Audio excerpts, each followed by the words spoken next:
We're going to talk to you briefly here about who you are, the origin of that which you see in your physical body. Your origin is vibration. You came into this time-space reality from non-physical. Now that's easy for you to figure out because you've been thinking about dead or alive. You've been thinking about heaven. You've been thinking about non-physical. And we want you to understand that you are always consciousness, which means you are an eternal being. And that non-physical consciousness existed long before the consciousness of you in this personality that you know as you.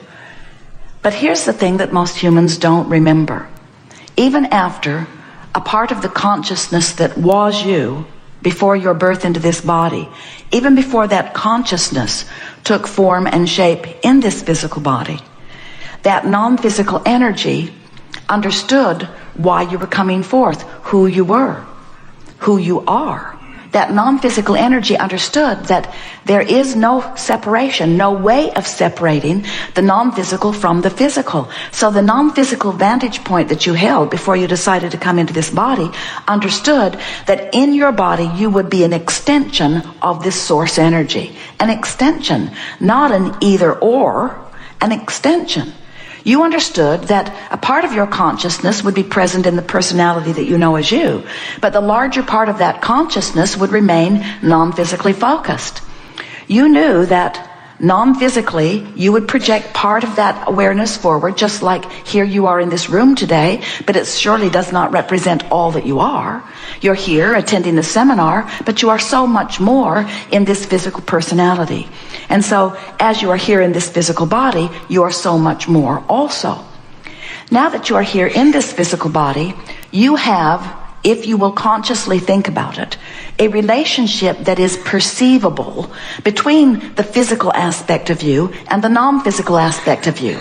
And the reason you can perceive these two vibrational attitudes is because you have emotions that indicate your relationship between you and you. Now, we talk about you and you because we want you to understand who you really are. But our ultimate desire is that you will come, even as a result of the time that we spend together here today, to understand that you and you are you, and that there is no reason to separate the non-physical you from the physical you. In fact, the non-physical you never separates you from you. So here you are in this physical body. And let's say you're banging around in some contrast. And as you are living that contrast, you wisely deduct or conclude that there is an unwanted aspect to what you are perceiving. And in the moment that you focus your attention upon what is not wanted, you also simultaneously offer a vibrational rocket that is focused upon what you do want. In other words, you cannot for a moment poke around at a problem, bringing the problem into greater and greater focus. You know how it is. The more you talk about it, the more information you get about it. The bigger it gets, the easier it is to see, the more others join you. In other words, you poke around at a problem, it is going to expand. Law of attraction says that it must. But the good news is, at the same time this problem is expanding, an equivalent solution is expanding too. But you can't set your radio dial frequency to the problem and the solution at the same time. So while your dial's set on the problem, you are expanding the universe, because the more you know what you don't want, the more what you do want is formed. That's why wellness expands because of attention to illness. That's why economy expands because of attention to shortage. In other words, you just can't be part of the problem without being part of the solution at the same time. The evolution of all species is about this other side of the wave. The wave, did you hear us? Every particle of the universe contains within it wanted and unwanted, equal parts of it. So the more you focus, the more you cause an expansion of the universe. Now, the important thing for you to understand is that when you're focused upon the problem, and of course you are not always focused upon the problem, but let's say you're doing it now, as you're focused upon the problem and the solution is becoming, the non-physical part of you is standing there with the solution. And we are saying that that solution that is now known by the larger part of you is inside this vortex where well-being is gathered, where wanting is gathered, where expansion is understood. So what we're saying to you in a little different words than you've heard us offer to you before is that while you sift through the details of your time-space reality, you cause an expansion of the universe, and the non-physical part of you takes the expansion that you've carved out and holds it steady as the bouncing off place for new ones coming in, and as a sort of guiding light for you to tune your signal to. And the way you tune your signal to it is by feeling for it. So, for example, let's say that you don't have enough money, your bills are piling up, you're really feeling worried, which is your emotional indicator that you're focused differently than the source within you is focused. But let's say, and it is perfectly logical, you're experiencing a financial shortage and you are worried. So that's how you're standing in your physical body. Well, every time you focus upon this shortage, this problem of shortage, you are creating an equivalent solution. And your inner being is holding steady to the vibration of the solution.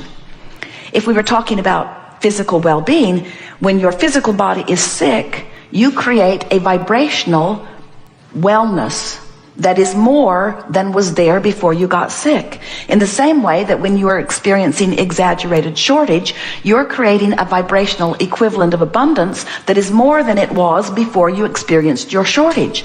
So the problem actually, which as it came into focus, actually caused you to bring into focus an equivalent solution to which you do not have access while you are still worried.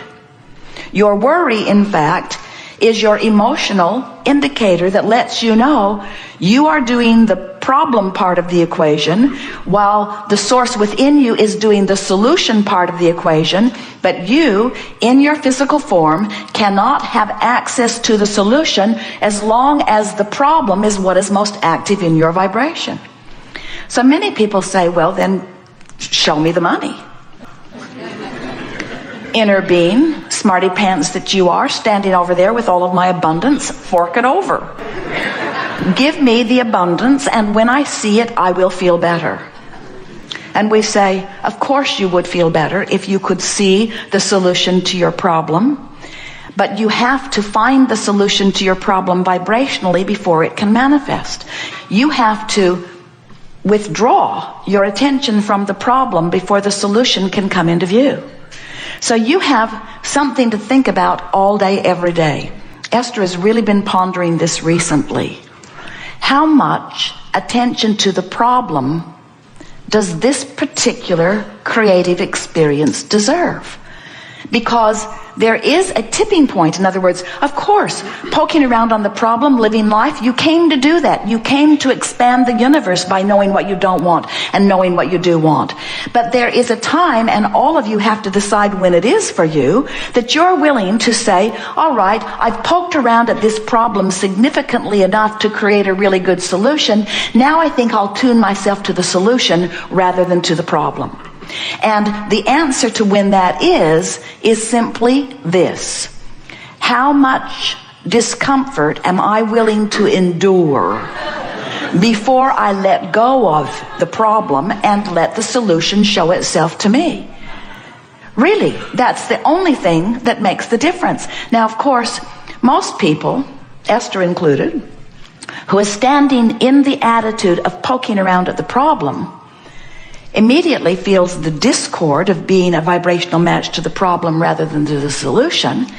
And then something interesting kicks in for most of you.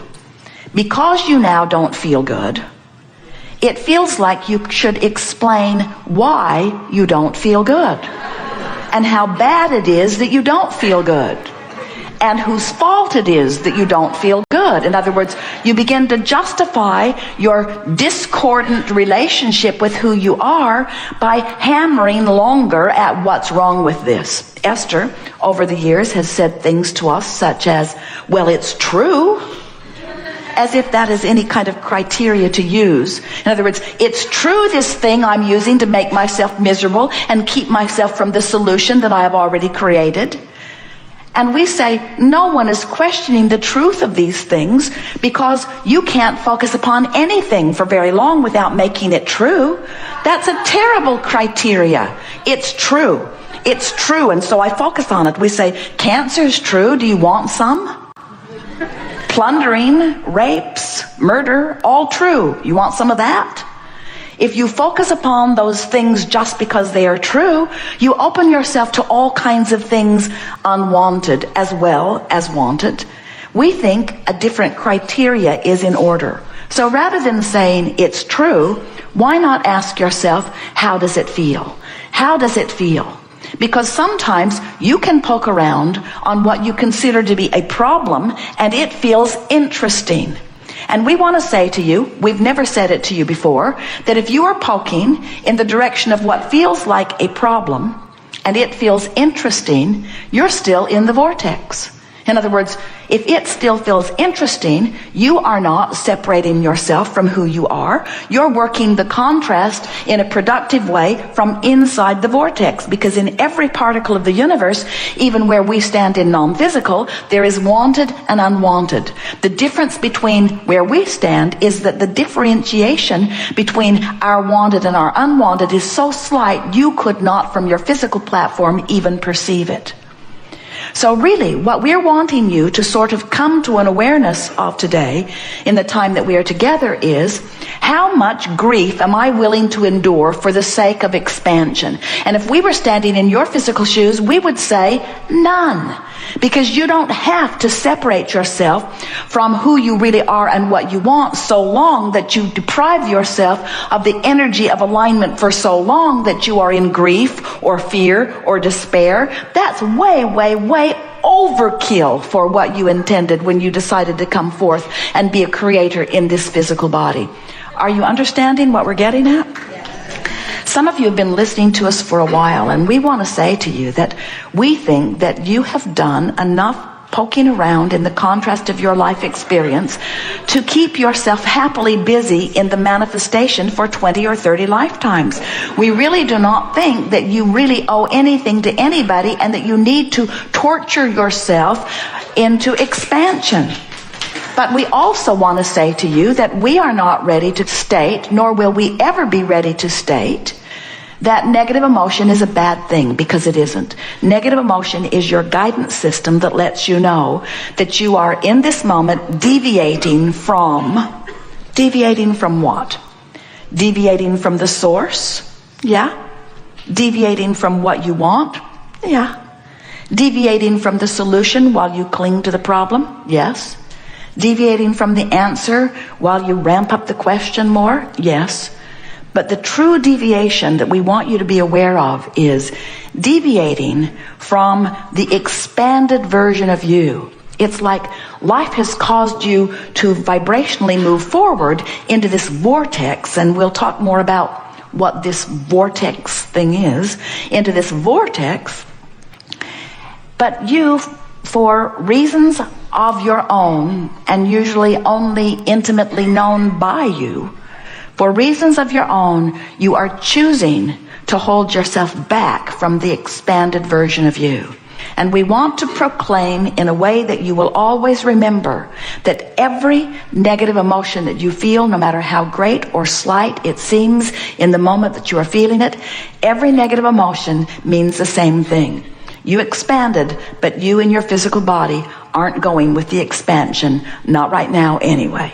And the reason you're not going is usually because you'd rather be right than feel good. Because you've been sifting through all of the details of life, you've come to the conclusions of what you think's appropriate, and so you're standing in defiance of who you are as you proclaim the rightness of your malice against this unwanted stuff.